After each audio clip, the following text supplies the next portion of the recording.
各位网友，大家好，今天是2021年9月7号，星期二，欢迎大家参加王杰每日观察直播2的节目。我们今天有2个主题，第一个主题，中国企业大规模抛售海外资产；第二个是几内亚政变对中国的冲击啊。抱歉，我们又迟到啊，因为我们准备一个很长的故事，所以时间就有点久，超出我们预期啊，抱歉。我们先讲第一个。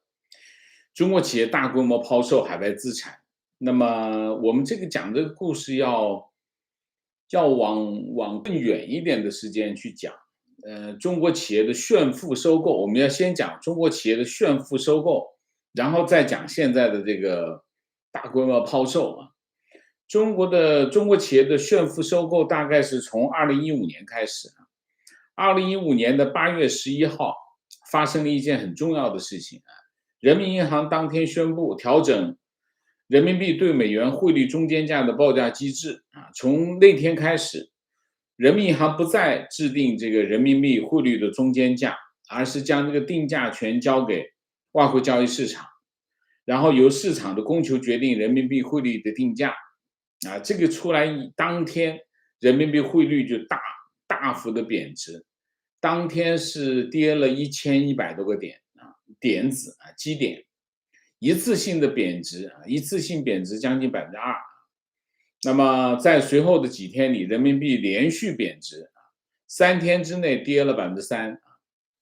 那么在此之前呢，中国股市正经历过一个连续的这个跳水，将近1年时间，连续当时我印象中是有连续2次熔断。那么深沪股市千股跌停啊，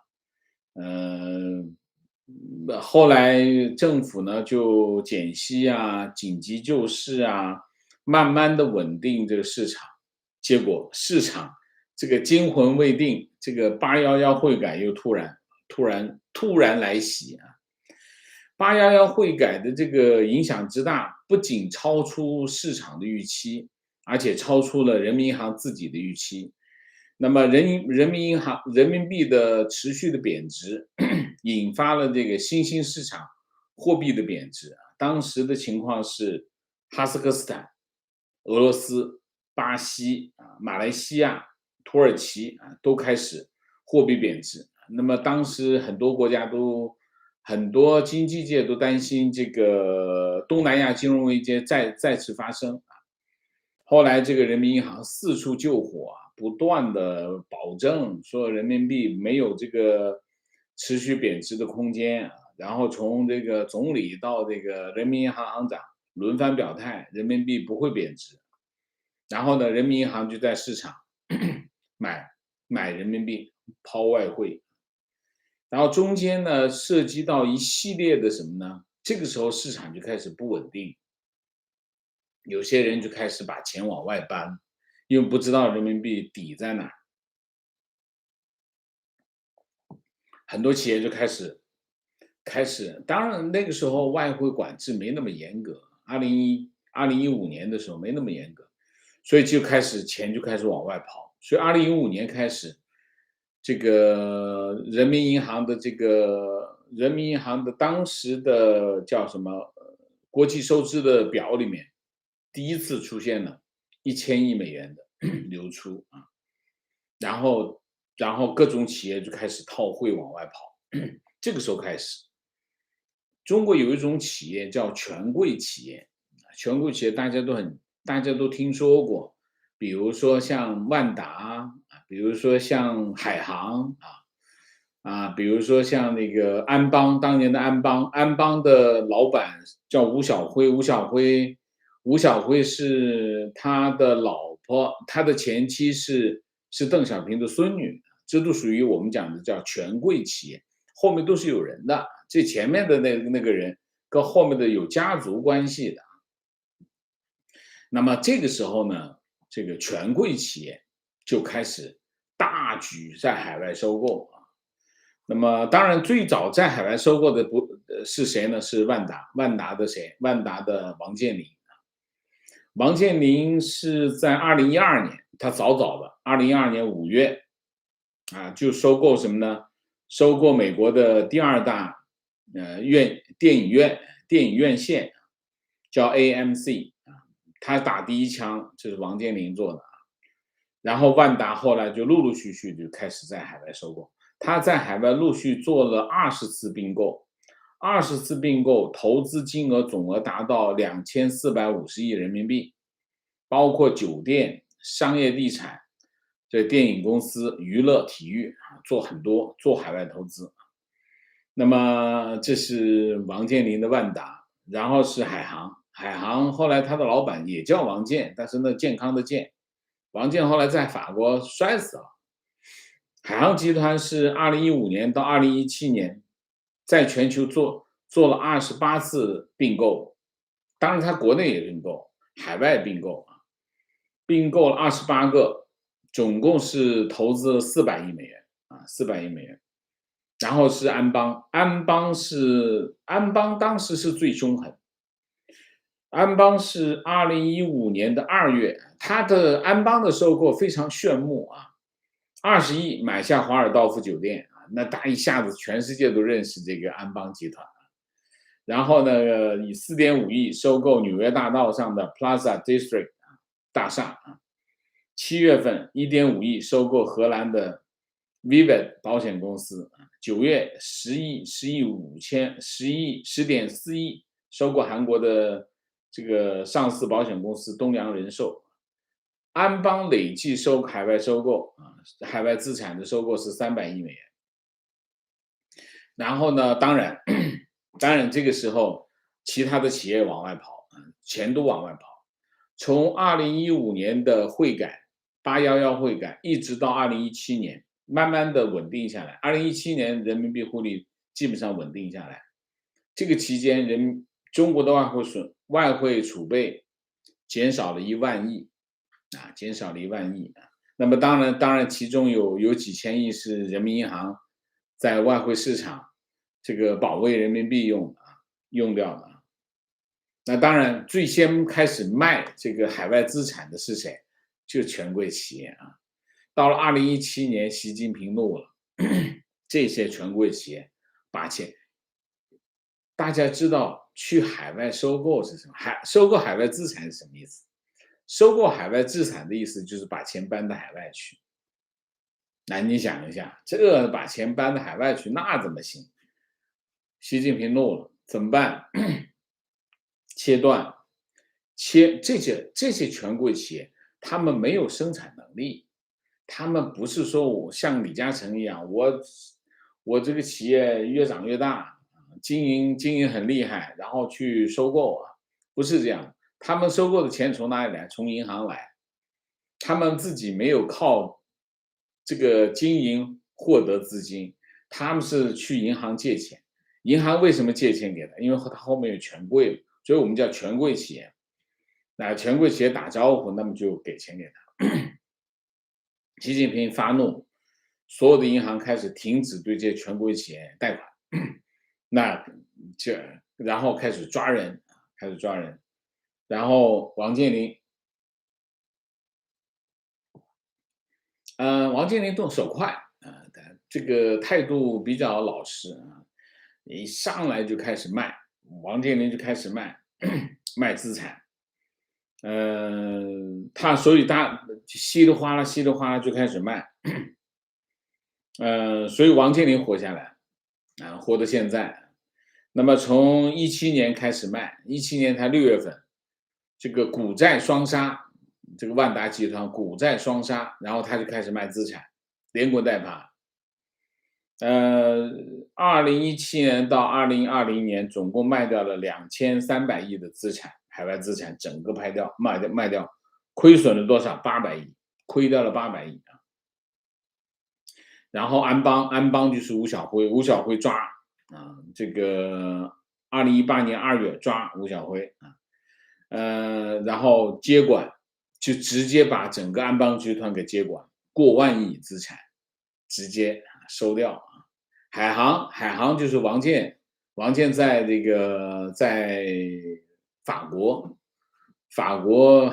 有点奇怪的就死去然后这个海航集团当然也出现资金链的断裂，中间曾经什么呢？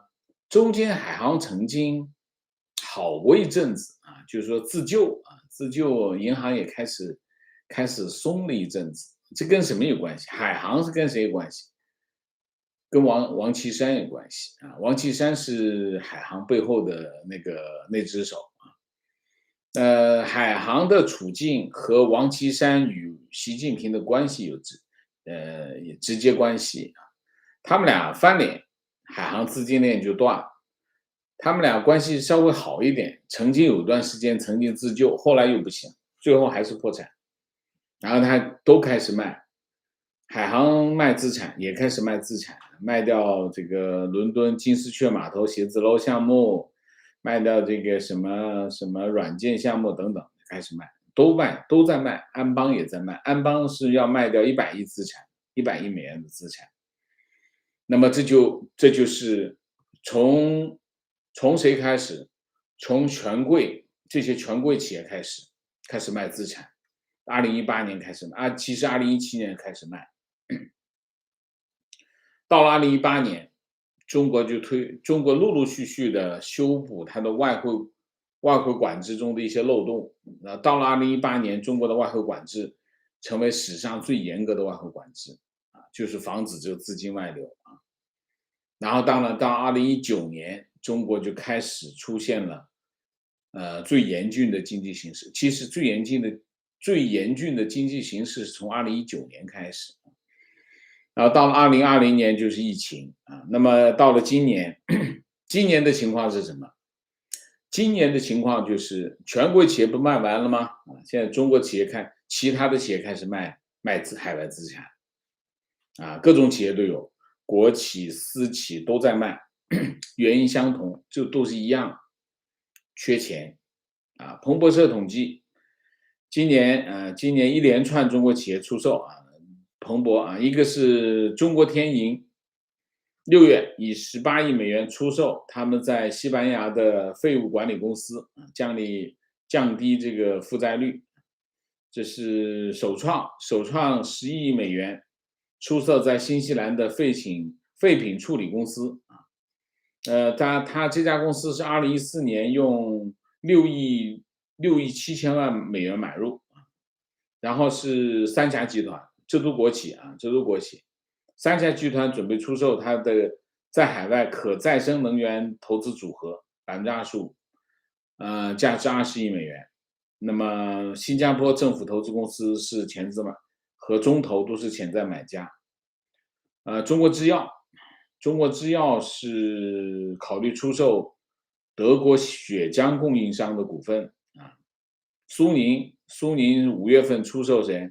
出售国际米兰，把他持有国际米兰的股份卖给橡树资本集团，啊，当年是以3.06亿美元收购。那么张近东当年也是2016年收购，都是那个时候买的啊。2016年跑到意大利去买这个俱乐部，国际米兰俱乐部。那现在不行，现在没办法，他资金链断了。他资金链怎么断的？他借了200亿给这个许家印，就是恒大集团，结果这个炒股变成了股东，本来是借钱给他，结果再转股，他自己本来苏宁没多少钱，结果这200亿拿不回来，他自己都失去了对苏宁集团的控制权，就这样。所以苏宁没办法，海外资产都开始卖。江苏沙钢集团出售这个伦敦的数据中心，80亿英镑啊。卢志强泛海开发商把 IDG 给卖了。IDG 就是出版商，就是出版这个计算机世界 IDG， 卖给谁呢？卖给这个黑石集团，卖13亿美元。那么彭博社的统计是这样：2016年开始，中国就开始有买开始卖啊。到了2018年呢，这个钱就越卖越多了。2018年开始卖到了100亿美元，2019年跌到了52亿，因为2019年疫情没人去卖，到了去年就是150亿啊。那今年头9个月是109亿，按照现在的这个情况来看，今年估计还会达到150亿美元，中国出售的海外资产。那么为什么这些中国企业开始卖的海外资产？大家知道，当时中国企业出海啊，出海是第一个政府鼓励，这个是一个战略啊，出海中国企业出海是个战略。第二个，扬我国威啊，你想一下，我们企业可以跑到海外去买，说明大国崛起啊，扬我国威。那现在这个时间没几年，你看就开始卖了，卖什么原因啊？第一个原因当然是因为资金紧张。中国第二季度宏观杠杆率是下降了2.6%，啊，宏观杠杆率就是整体的负债的情况，全国的负债情况，反映什么？反映市场资金供给的情况。那么从一季度的268%下降到265.4%，上半年总共下降了4.7%，啊，这是从2020年就是去年的第三季度最高271，持续连续三个季度在下降啊，去杠杆，说明人民银行在去杠杆啊，总共是下降了5.8%，也就是说市场资金在减少，这是第一个。第二，实体经济啊，实体经济第二季度是265.4，比上个季度下跌了2.5%，比去年的下半年的2个季度是270，那么下跌4.6%啊，4.7%啊。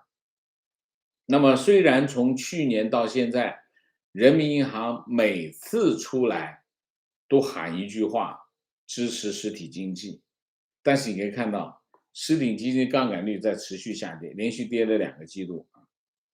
那么相信如果政府不出手的话，你可以看到在债券市场违约率非常高，现在不断的差不多每个月都好几单这个债券违约，这是第一个。什么原因？就是没钱了，企业没钱啊。那么这个杠杆率在下降，这是第一个。第二个，战略调整。那么1999年啊，中国政府提出了一个走出去的战略啊，那么走到现在走了20年，鼓励中国的企业海外直接投资。那么从这个1991年到2020年啊，那么中国的海外投资达到多少呢？就是直接海外投资啊，2020年是1329亿，但是中国的海外投资失败率相当高啊。那么全国人大财经委这个副主任这个辜胜祖说，中国海外投资成功率只有40%，60%失败。失败的原因很多，当然这里面核心的问题是什么？第一个，权贵企业收购，权贵企业收购，那就基本上这闭着眼睛买，高价收购啊，这是一个。另外一个就是国企收购，国企收购呢它就是非商业性啊，那当然成功率也很低啊。那么民企呢？民企收购有一些偶然性啊，随意性。你比如说苏宁跑着去买这个国际米兰，这是有偶然性啊。这是第二个，就是说这个战略性的走出去的战略，实际上从目前来看是失败的，因为成功率太低，40%成功率，你想想啊，这是一个。另外一个，海外监管越来越严格啊，海外监管越来越严格，比如说澳大利亚、印度啊、欧盟啊，都收紧了外国公司收购的这个规则啊。那么，从去年开始，中国企业在海外收购下降了21%啊，最新的一个案例。那么，中国的纳米技术科学家叫周忠福，计划收购威尔士的一家石墨烯工厂，那么引起了这个英国公司的关注，然后要调查啊，进行安全审查啊，这是一块。那实际上来看，从现在的情况来看，你看人民币汇率现在是6.45，人民币6.45，其实人民币处于高位。通常来看啊，当汇率处于高位的时候，适合投资海外。但是在这个时候，人民币处在6.45这样的位置，他还要卖掉海外资产，那真的是没钱了，那真的是没钱。所以你从目前的情况来看，中国对海外的扩张，一个是“一带一路”在扩张，一个是中国企业的海外投资。那“一带一路”还在走，但是“一带一路”实际上把央企的荷包给掏空了，啊，央企的荷包已经掏空了。那么，但是他现在没办法，这件事情已经开始做，他不可能停下来。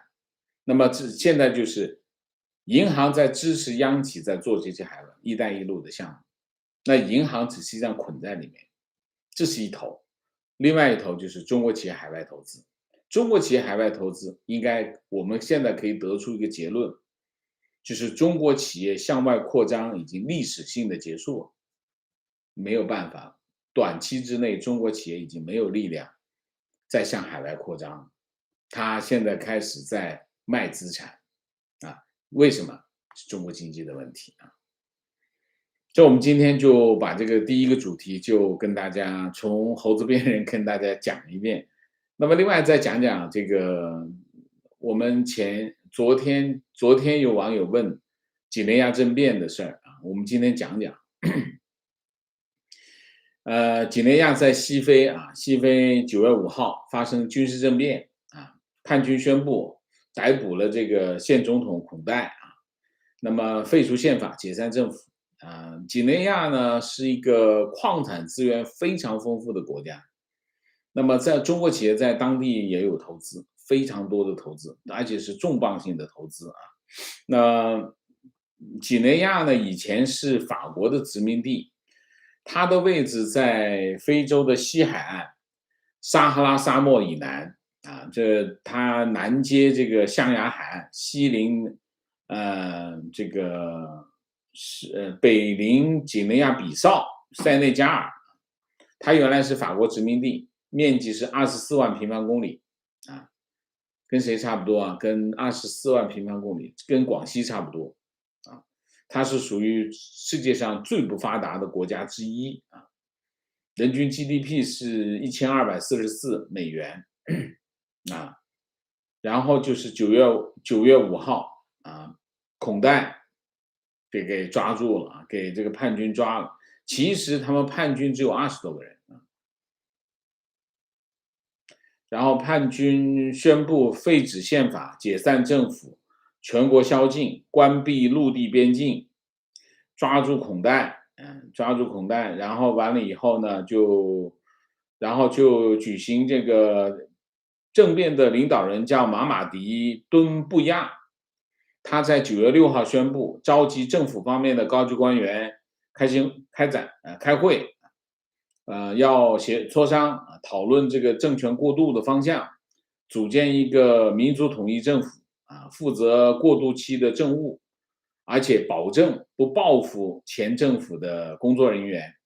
然后敦布亚还宣布几点，第一个就是矿业公司继续生产，因为这个国家的主要的产业就是矿业，矿业继续生产，边境对采矿产品出口保持开放。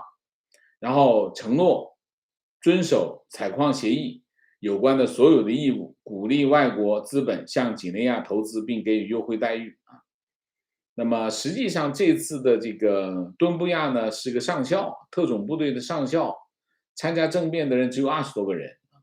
他在2018年之前在法国的外籍军团服役啊，所以这是一个特种兵。他在电视上说，发动政变是因为不满意这个孔代贪污腐败、无视人权，要恢复人民的自由。中国的态度是什么呢？中国的态度是，王文斌9月6号在记者会上说2点：第一点，密切关注然后第二点，中方反对政变夺权，呼吁立即释放这个孔代总统孔代跟中国关系很好，所以你看他的态度不一样。缅甸政变他从来没有说反对政变夺权这个几内亚政变，他是中方反对政变夺权，呼吁立即释放孔代总统。然后我们希望各方保持冷静克制，从几内亚国家和人民的根本利益出发，通过对话协商解决相关问题，维持国内和平稳定。所以你看是双标吧？缅甸政变的时候他不说这话，他从来没有说要释放这个总统什么的，最高顾问什么的，不说这个话。然后政变之后，中国大使馆发出紧急提示中国公民保持冷静，暂勿外出，注意周边形势，切实加强保安防范。如遇紧急情况，尽快和使馆联系。大概是这样。我们就讲讲这个大家最关心的铁矿。几内亚呢是有地质奇迹之称，它的矿产呢有铝、铁、黄金、铜、铀、钻石那么它是世界上铝土矿和铁矿最丰富的国家，它的这个铝矾土储藏量估计为400亿吨，当中有290多亿吨已经探明，占世界探明储量的30%，这是第一个。所以呢，几内亚是中国铝土主要的供应国，对中国的出口额基本上和澳大利亚并列第一所以呢，有14家中国的企业在几内亚谈这个铝的开发、铝土开发。所以呢，为什么政变之后呢，铝矿一路飙升到10年铝价铝的价格飙升到10年最高那么这是一个，另外一个就是铁矿铁矿呢，几内亚拥有全世界储量最大的还没有开发的铁矿，叫西芒杜西芒杜是这个铁矿呢，这个累计储量达到100亿吨那么而且它的品位高达65%年产量可望达到1.5亿吨那么中国在这个项目当中投资最多。那么西芒杜呢，这个项目分南北2段北段呢就是谁投得呢？叫银联盟，银联盟投得是去年的6月140亿美元。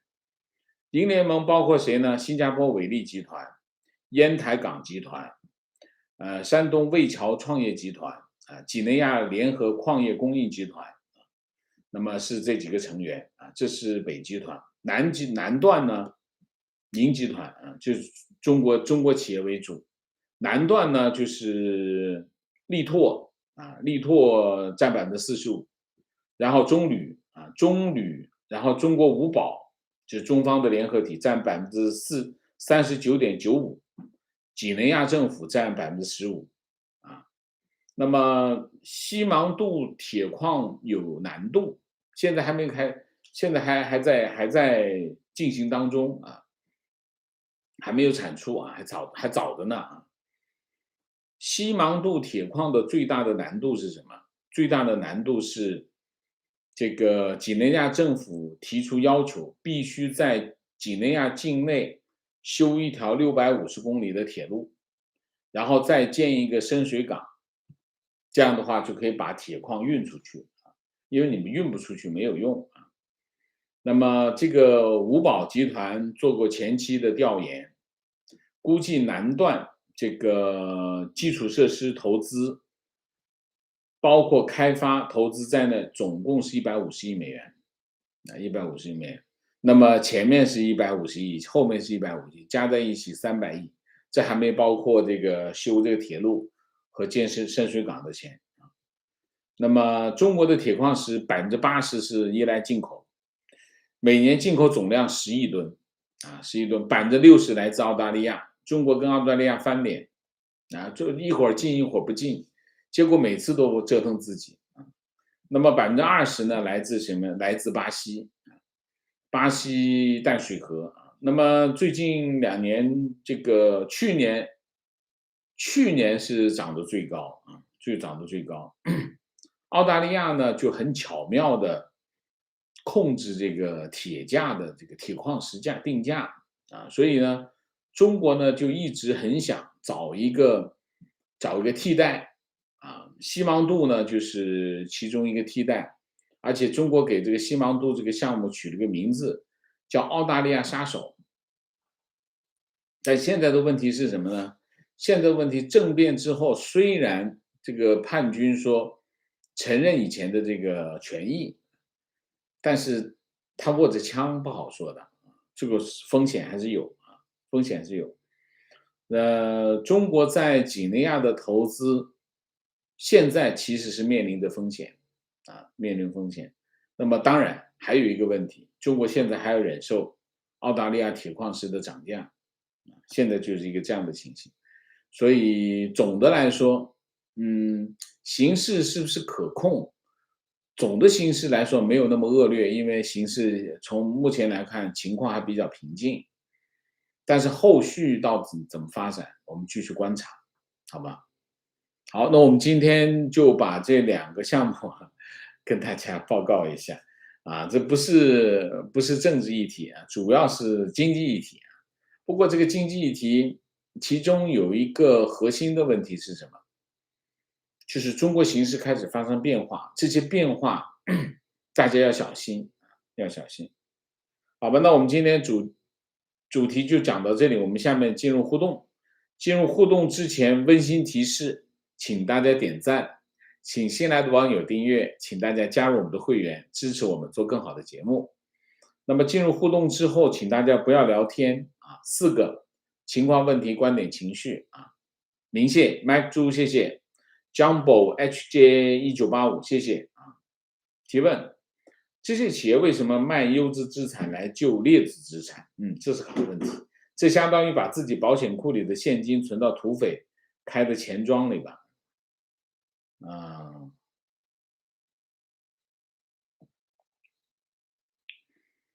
其实这里面有2块，一块讲的是权贵企业，权贵企业收购，权贵企业其实是用收购来扩张它的版图它怎么收购呢？他用10块钱买下一块资产，10块钱买下一块资产，然后拿这块资产跑到银行里去说，我抵押给你借钱，银行说你抵押多少钱？他10块钱买来的，他跟银行说，我抵押100块，你借我80，好，银行就借了他80，为什么？因为银行行长马上收到他后面的那个大佬给那行长打的电话。那80那就80吧，就抵押以100块钱价格抵押80块钱，他10块钱买来的东西抵押出80块钱，然后他再去用80块钱再去买一块资产，然后再抵押给银行800块钱，然后按照800块钱抵押8864D，再给我借640块钱给我。这些权贵企业就是用这种方式去银行套取贷款。当然还有一个安邦的模式更特别，安邦模式就是开一家保险公司，然后再用保险公司万能贷万能险，用这种万能险的方式去不断的吸收保险，非常快的扩张。后来很多企业跟他学不来，为什么？因为他后面没有老大就是这样。所以他们的模式就是这样收购资产。那到了最后发现人民币会贬值，怎么办？把资产搬到海外去，就去海外收购，把钱搬到海外去。去海外收购呢，万一人民币继续贬值的话，他海外资产不就把钱赚回来？思路是这样的思路那他为什么要去卖这些资产？没钱了，没办法。通常的企业遇到的情况是什么？企业的财务啊，CFO 他有一个责任，CFO 的任务是什么？是有责任，就是看着一个，他必须对一家企业他自己的这种现金流有一个非常清晰的管理，就是你的资金链资金链会不会有问题？当你资金链有问题的，他就跟老大报告说我们资金链可能出问题，那怎么办？给你三个方案，第一个方案就降低怎么，第二个方案降低什么什么，第三个方案降低资产，就卖资产。那卖掉资产，可能1年之后，我们的现金流会回到我们正常的水平。那 CFO 提这样的建议，那就开始卖资产，就是这样。企业其实从管理的角度来说，我上次跟一个朋友，这个朋友是这个亚洲企业治理的这个协会的成员，我们聊很长时间，就关于中国。你在中国做一个生意，他说其实中国的企业，你在中国做生意，老老实实的做生意，老老实实的交税，老老实实的做经营，10年时间一定变成亿万富翁。但是中国企业没有一家愿意这么干，为什么？因为旁边的人一夜之间就涨上去了为什么？因为他靠政府官员一给他一个订单，他就上去了。所以中国的企业不愿意老老实实的干10年，都是去找官员、找关系，都不好好的去经营。这企业治理，所以中国企业的治理水平是很低的其实他们做海外并购，其实有个非常高的价值，什么价值？就是学习外国企业的管理，各种管理，包括企业文化。但是中国企业都不这么干。观点发现一个共同点：喜欢砸钱玩中超的企业最容易爆雷。恒大、苏宁、华夏幸福、健全、权健都死了，非常对。说明什么？说明他对于他自己的现金流完全没有概念情况：某国内知名服装头部品牌下半年至今的零售达标率只有60%，比去年同期下滑将近20个点，同楼层品牌只有更差百货零售业在自杀式的防疫和灭富运动下哀鸿遍野，没想到比2020年还差。这个我听说了。你现在去商场看，就说所有的城市现在都盖了太多的商场。为什么这些城市都开始盖商场？大家知道为什么吗？呃，2个原因。第一个原因，跟开发商有关系。开发商，比如说房地产公司，我做这家企业干了5年、6年，慢慢的我的项目开始进入收成期。你比如说，我一个楼盘，这个城市盖了一个楼盘，一个楼盘大概从投资到回收大概要2、3年的时间，有的会更长。我们就算3年，3年下来开始要卖房子了。当他开始卖房子，他就想，我一开始卖房子意味着什么？我开始有收入了我这钱就开始获利了，获利我就要交税，33%的税。那交33%的税好多钱，我挣了100个亿，辛辛苦苦干了3年时间，挣了100个亿，结果我交33亿出去，我实在是不甘心，怎么办？好，你想个办法，我把这个钱呢变成什么？变成资产，我去买块地，再买块地，这个我在这小区旁边再买块地，干什么呢？我把它盖成商场，我不挣了100个亿嘛？我把这100个亿投入这个商场，放到商场，变成一个商场，就不用交这33%的税，因为我这投入了，没有分红，没有利润，因为我只在持续在投入。那我就变成一个商场，变成商场我就变成一个资产，我变成一个资产的话，我就不用交税了。然后就盖完商场干什么？啊，商场开始盈利了怎么办？盖酒店。所以你可以看到中国的城市就是先盖住宅，住宅盖着盖着，你会看见商场出来，啊，商场出来，商场看着看着，商场出来之后就看见酒店出来，就是这个道理。这是一头，另外一头就政府，政府就是先刚开始卖地盖住宅，因为好卖，但是它要业绩啊，业绩这个城市面貌，住宅不能成为城市面貌。这城市面貌最好是什么？写字楼啊，一看写字楼在那儿啊，那我可以持续有收入。写字楼因为里面有公司啊，所以政府喜欢盖什么？盖写字楼，盖什么？盖商场，商场地标，盖豪华酒店啊，这都是业绩。你住宅不是业绩，所以呢，你可以看城市里面慢慢就出来很多很多的写字楼。你看深圳，深圳写字楼现在不得了，多了去了。为什么？就是对政府来说，对政府官员了，那就是业绩，这就是他们。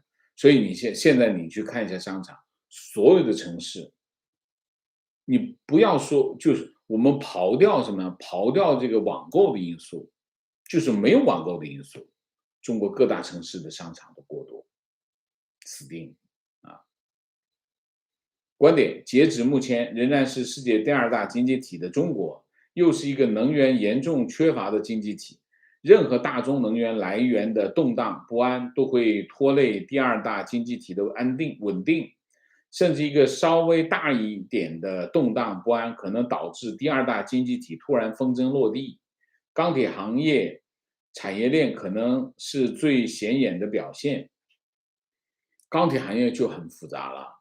钢铁行业你看哈，铁矿石啊不能断，煤炭不能断，啊煤炭不能断，所以这两大块中国都得进口，都是要进口的啊。提问，请问王老师如何看待最近索罗斯连续2次在《华尔街日报》发表文章，号召美国投资者撤出中国，而且在文中直接批评习。今天那个谁，今天自由亚洲电台也采访过我这个问题，是2点。第一点，我是反对美国立法啊，阻止资金流向中国。为什么？这个会影响美国的竞争力啊，就是不能够做这件事情啊。那么对于资本来说，资本的任务是什么？资本的任务是挣钱啊。那么他去挣他的钱，是符合美国利益啊，也符合美国的竞争力，也对美国的竞争力有帮助啊。这是第一条啊，就我讲的是资本的属性。另外一条就是投资者的属性，投资者是有国家的啊，投资者不是国际的，是有国家的。那么投资者在做投资的时候，他需要考虑什么？考虑2件事情。第一个利润，我做这个投资有没有钱挣？第二个风险啊，就是一个是利润，一个是风险。风险是基于什么？风险就不是基于，风险是基于政治。所以投资者是有国家的，那么他也要考虑风险的问题。那么如果美国政府或者美国的国会要阻止资金往中流向中国，他应该采取的是什么行动？增加这些资金到中国投资的风险，或者叫风险成本。当它风险成本达到一定程度的时候，他就不会去了。所以现在为什么还有投资者往中国跑？因为那个风险还不够高。那么美国政府如果真有心做这个动作的话，其实不困难。这是一块。另外一块，索罗斯这个批评，他当然大家虽然都叫他这个投资大鳄、投资者，他其中有一个身份是投资者，当然还有一个身份是什么？还有一个身份他就是一个美国人啊。那么他投书《华尔街日报》，批评习近平，劝大家撤出中国，这是他的政治主张，和投资者的身份应该没有什么关系，只不过大家都认他这个身份啊，仅此而已啊。情况昨天开一个互联网营销项目股东会，蚂蚁 IPO 事件之后，大部分外企已经停止对中国市场的投入，计划的已经完成招标的都停了。主要互联网平台拒绝外资平台参加他们统一的营销活动。阿里、腾讯内部大震荡，过去有很多风光，现在就有过去有多风光，现在就有多焦虑和茫然。昨天那个项目说和国内民企做，根本结算不到合同款，只有预付的30%，只有和外企才能正常的结算和利润。公司已经生死存亡了，裁了2/3的人，深深的把这个行业给毁了。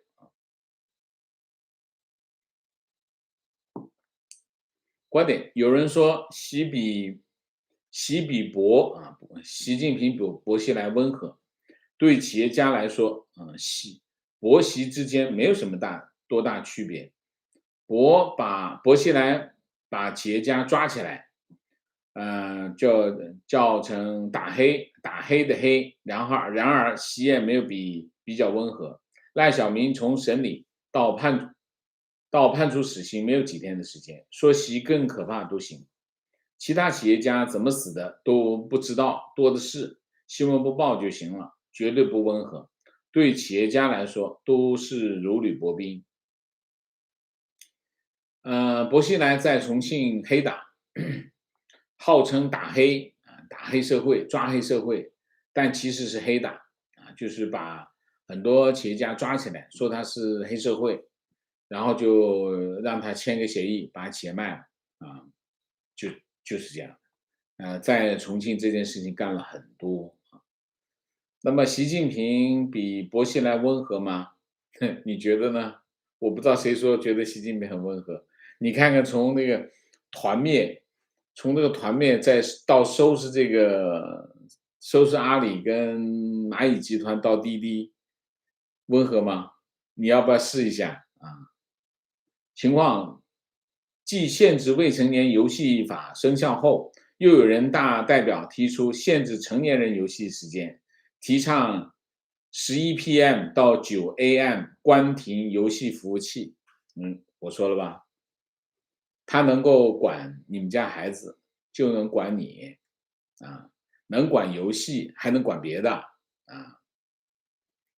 情况，我在国外陪孩子读书，昨天一个陌生电话打我手机，我不认识，随即挂断。20分钟后，国内母亲慌张的打电话来说，警察让我回电话，并问我是不是在国外。我妈说不，他回来了。警察立刻说不对，我这里没有他录，并让我回电话。老母亲说不是好事儿，于是我打电话给警察，他问了几个问题。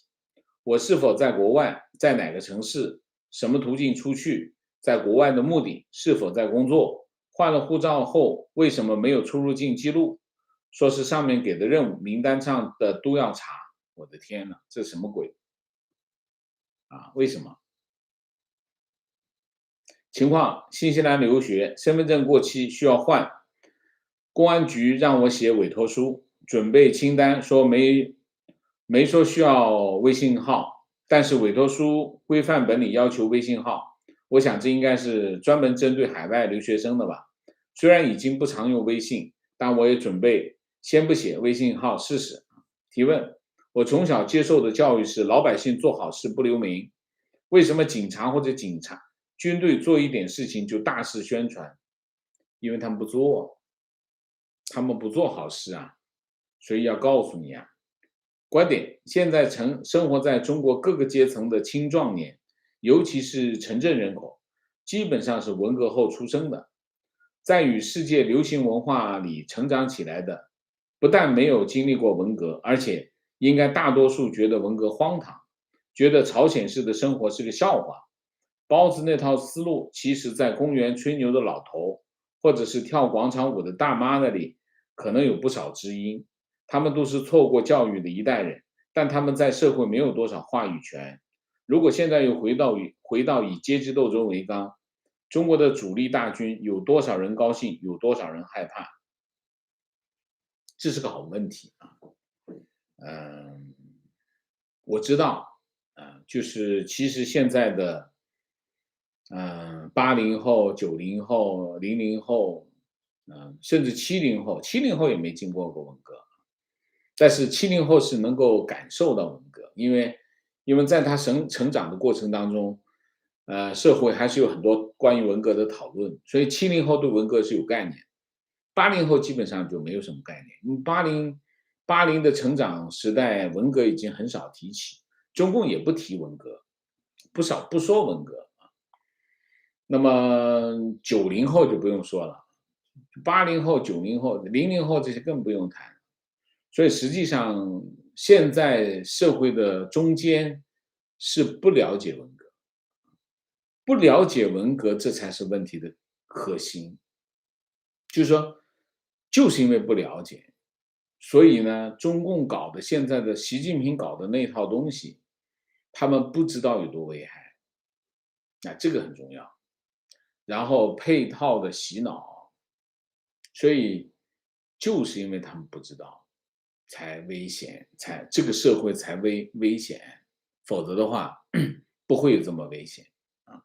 所以我觉得，对于怎么说呢？对于80后、90后、00后，向他们向他们做一些教育，让他们知道文革是什么，让他们了解文革的危害是什么，可能更重要。王老师好，我有一个灭霸政策的猜想，这些政策看似没有什么章法，其实目的是打压头部企业背后的政治势力，目的是为了让这些政治势力同意习的连任和六中全会的历史决议。最近六中全会关于的召开时间公布后，中概股几乎同一时间暴涨，可能是资金认为习的目的达到了，暂时不会折腾了。您觉得？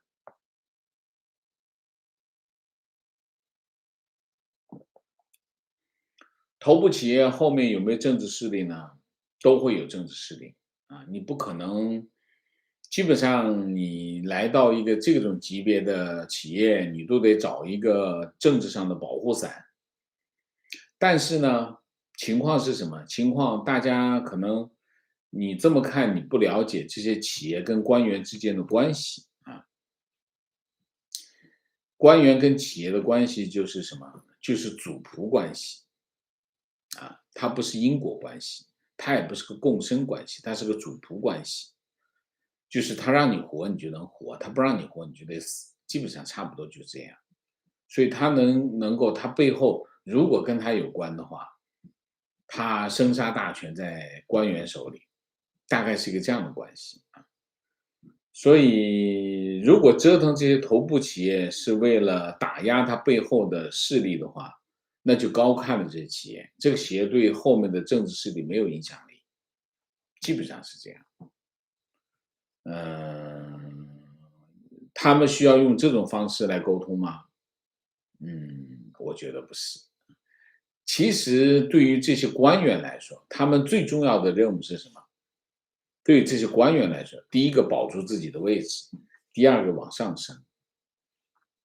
至于这些企业对他来说不重要，企业是一个工具，去实现我需要给上面送钱，企业想办法弄点钱给送上去，企业是干这个的。他的任务，官员的任务是什么？官员的任务保住位置，当然这第一位，爬上去是最重要的。所以他们之间的关系不是这个关系。所以习近平会不会用这种方式来？我觉得不会，逻辑上不通。明谢 Dominic，谢谢 Renee Mac，谢谢 Austin 高，谢谢Danley 邓，谢谢嗯、网友说最近梯子不太稳定，欢迎大家订阅 Patreon。OK，好，我们今天的节目就到这里，感谢大家的参与，我们下个节目再见。再见之前，请大家点赞，请新来的网友订阅，请大家加入我们的会员，支持我们做更好的节目，做更好的自己。谢谢大家，谢谢。